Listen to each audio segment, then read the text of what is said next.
बात उन दिनों की है जब मैं स्नातकोत्तर का छात्र था। उस समय पिताजी ने गृह निर्माण करवाया था और उसमें कुछ कमरों में फ़ोटो लगानी थी। मैं फ़ोटो की दुकान पर गया और उनसे कहा कि कुछ धार्मिक फ़ोटो लगानी है। तो उन्होंने गणेश जी की फ़ोटो दिखाई, शिव जी की फ़ोटो दिखाई, कृष्ण जी की दिखाई, राम जी की फ़ोटो दिखाई, हनुमान जी की दिखाई, दुर्गा मैया की दिखाई। मेरे मन में ये बात आई कि कोई एक ऐसी फ़ोटो हो जिसमें सभी देवता आ जाएं। तो उन्होंने एक विराट स्वरूप की फ़ोटो दिखाई। भगवान श्री कृष्ण ने अर्जुन को जो अपना गीता के 10वें अध्याय में और 11वें अध्याय में रूप दिखलाया, विराट स्वरूप दिखलाया, विश्वरूप दर्शन का विग्रह दिखलाया, वह फ़ोटो उन्होंने मुझे दिखाई और मुझे वह इतनी पसंद आई कि मैं उसे ले आया अन्य फ़ोटो के साथ साथ। और वह फ़ोटो मेरे जीवन में बराबर पिछले लगभग 50 वर्ष से मेरे शयन कक्ष में रहती है। उसी समय एक परिकल्पना हुई थी कि काश एक इस तरह का मंदिर बनाया जाए जिसमें ऐसी एक मूर्ति हो जिसमें सारे ही देवी देवता समाहित हों। धीरे धीरे समय आगे बढ़ता गया। मैं गुवाहाटी आसाम में आ गया, कॉलेज में प्रोफेसर हुआ, फिर वकालत की, अनेक संतों का सानिध्य मिला। सभी लब्ध प्रतिष्ठ राष्ट्रीय संतों का प्रवचन सुनने को मिला और धीरे धीरे लगा कि गृहस्थाश्रम से निवृत्ति हो रही है, बच्चे पढ़ लिख गए हैं। तो ये भाव आया कि क्यों न अब गृहस्थ जीवन को सानंद संपन्न करने के बाद वानप्रस्थ ग्रहण किया जाए। तो इससे पहले 2000 में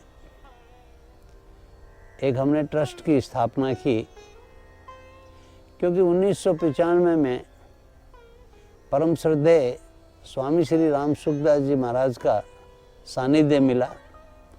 गुवाहाटी गौशाला में उनका प्रवचन हुआ था। 1996 में भी उनका प्रवचन हुआ। तो उनके प्रवचनों से और उनके दर्शनों से प्रभावित होकर ऐसा लगा कि जैसे वो नित्य स्तुति सुबह करवाते हैं, अपने जीवन में भी उसको स्थान दिया जाना चाहिए। तो तभी से मैं नित्य स्तुति कर रहा था। और जहाँ स्वामी जी महाराज आसाम माहेश्वरी भवन गुवाहाटी के तल कक्ष में एक कमरे में रहे थे, वही कमरा प्रार्थना कक्ष बन गया। नित्य प्रति वहाँ 5 बजे प्रार्थना का सत्र चलता रहा। उसके साथ हम लोगों ने योग सत्र भी जोड़ दिया। तो अध्यात्म और योग का ये मणिकांचन संयोग लगभग 26 वर्ष से वहाँ चल रहा है। 2000 में फिर ये भाव आया कि अब चूँकि गृहस्थ से निष्पन्नता हो रही है, तो एक ट्रस्ट बनाई जाए। श्रीमान दीनदयाल जी शर्मा जो गुवाहाटी में इंजीनियर और कॉन्ट्रैक्टर हैं और पूरे देश में जो पुल बनाने के प्रतिष्ठित कॉन्ट्रैक्टर हैं, उनका सानिध्य मिला। और दोनों के मन में ही एक प्रेरणा हुई कि एक आश्रम की स्थापना की जाए। उस समय थोड़ा काम बाकी था अपने गृहस्थ का, बच्चों की शादियां बाकी थी। तो हमने ट्रस्ट का निर्माण किया, RD. Sharma charitable trust. Trust में कई सेवाभावी कार्य हो रहे थे।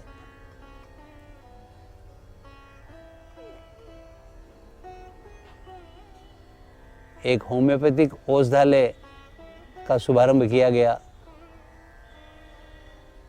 बच्चों को छात्रवृत्तियां दी गई। समय समय पर घर घर में गीता पाठ होने से पुस्तकों का वितरण किया गया। इसी प्रकार के अनेक सेवाभावी कार्यक्रम किए गए। और 2008 में हरिद्वार के लिए योजना बनी। यद्यपि 2006 में ज़मीन का ग्रहण यहाँ कर लिया गया था, धीरे धीरे कार्य प्रगति पर हुआ। मंदिर का निर्माण हुआ, आश्रम का निर्माण हुआ, आवश्यक सब सुविधाएं हुई।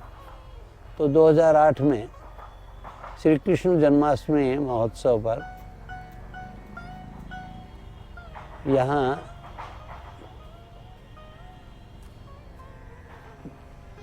विराट स्वरूप की प्राण प्रतिष्ठा हुई। जयपुर से मूर्ति मंगवाई गई और वैदिक अनुष्ठान के साथ ही प्राण प्रतिष्ठा की गई। गुवाहाटी के कई साधक यहाँ उस समय उपस्थित हुए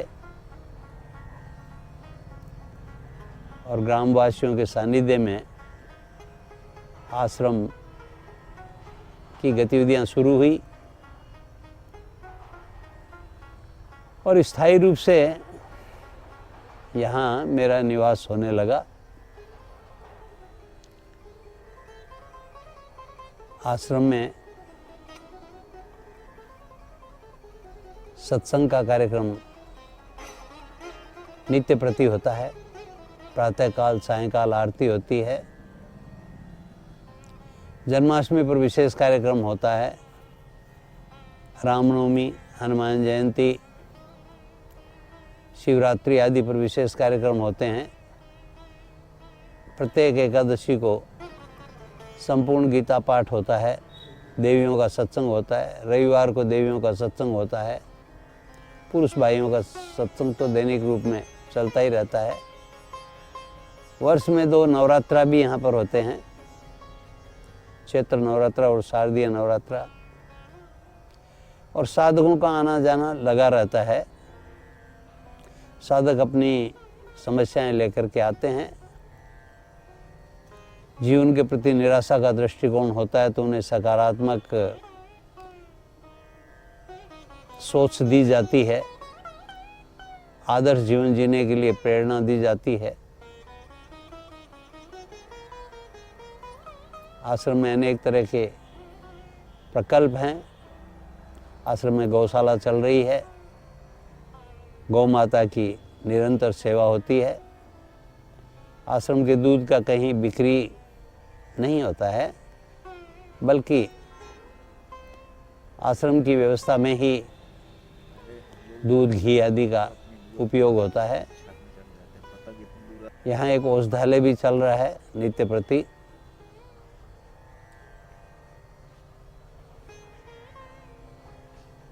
और इसी प्रकार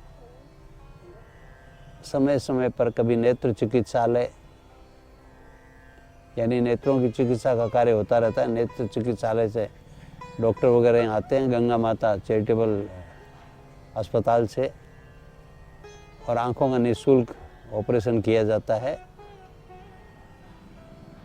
रुड़की से हमारे वरिष्ठ सज्जन हैं कुछ, जिन्होंने एक संस्था बना रखी है,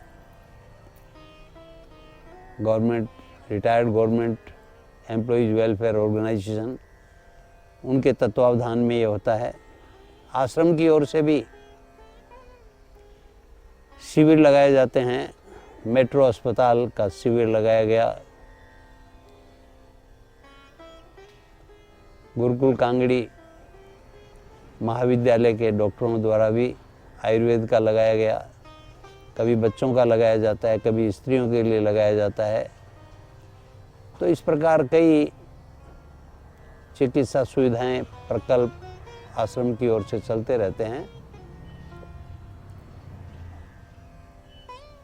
मूल में जो भाव है वह ये है कि सर्वे भवन्तु सुखिनः, सर्वे सन्तु निरामया, सर्वे भद्राणि पश्यन्तु, माँ कश्चित् दुख भाग् भवेत्। जीवन की सार्थकता इसी में है कि हम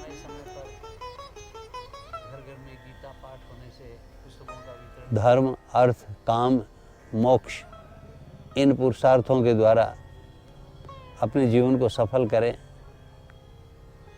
सिर्फ ऐसा ही नहीं हो कि हमारा जीवन अपने लिए ही हो, बल्कि सर्वजन हिताय सर्वजन सुखाय हो। मनुष्य जीवन की सार्थकता इसी में है कि वह अपने जीवन को तो सफल करे ही, और जिस समाज ने हमें बहुत कुछ दिया है, जिस विश्व ने हमें बहुत कुछ दिया है, जिस धरती माँ ने हमें बहुत कुछ दिया है, उसकी हम सेवा कर सकें, हम जीवन मुक्त हो सकें, आवागमन मुक्त हो सकें। और जैसे हमारी आदर्श जीवन प्रणाली है, उस आदर्श प्रणाली को हम जीवन में अपनाएं, जिससे हमारी संस्कृति का विकास हो, हमारे धर्म दर्शन का विकास हो, सर्वधर्म का भाव हमारे मन में उदित हो, सभी धर्मों का हम आदर करें, सभी का कल्याण हो, ऐसा भाव सब समय रहता है। विभिन्न प्रकार के संतों का यहाँ आना भी होता रहता है। उन संतों के द्वारा सत्संग होता रहता है समय समय पर, और इस प्रकार एक आदर्श जीवन जीने का यहाँ मार्गदर्शन किया जाता है कि हम संसार में रहें, किंतु संसार की आसक्ति में न रहें, और संसार हमारे लिए कुटुंब की तरह हो, वसुधैव कुटुंबकम का भाव हो, वासुदेव सर्वम का भाव हो। गीता के 7वें अध्याय में कहा गया है, बहुनाम जन्मनामन्ते ज्ञानवान माम प्रपद्यते वासुदेव है सर्वमिति स महात्मा सुदुर्लभ है। जो महात्मा ये अनुभव करे कि एक परमात्मा ही सर्वत्र हैं, वही सब कुछ हैं, वे ही सर्वशक्तिमान हैं, सर्वांतर्यामी हैं, सर्वश्रेष्ठ हैं, सर्वहितैषी हैं, ऐसा भाव हमारा हो। आश्रम का मुख्य भाव है कि परम सत्ता एक, नाम रूप अनेक। परम सत्ता एक है, ईश्वर एक है, चेतना एक है। वही चेतना, वही ईश्वर, वही सत्ता संपूर्ण प्राणियों में है। उसी सत्ता से संपूर्ण ब्रह्मांडों का संचालन होता है।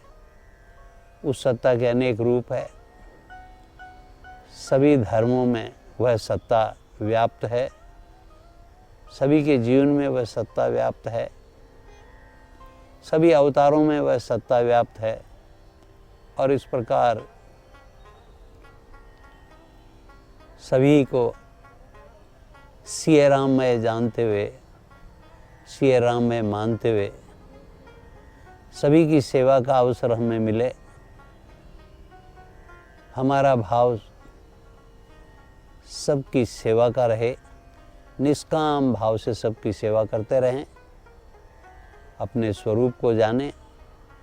और जैसा कि गीता जी के 18वें अध्याय में भगवान ने सर्वगोपनीय बात कही है कि सर्वधर्मान परित्यज्य मामेकं शरणं व्रज अहम त्वा सर्व पापेभ्यो मोक्षयिष्यामि मा शुचय। भगवान की शरण में रहें, शुभ कर्म करें, जिससे कि हमारा जीवन सार्थक हो, सभी का कल्याण हो, सभी सुखी हों, सर्वत्र शांति हो। ओम सर्वे भवन्तु सुखिनः, सर्वे सन्तु निरामया, सर्वे भद्राणि पश्यन्तु, मा कश्चित् दुःखभाग् भवेत्। ओम शांति शांति शांति।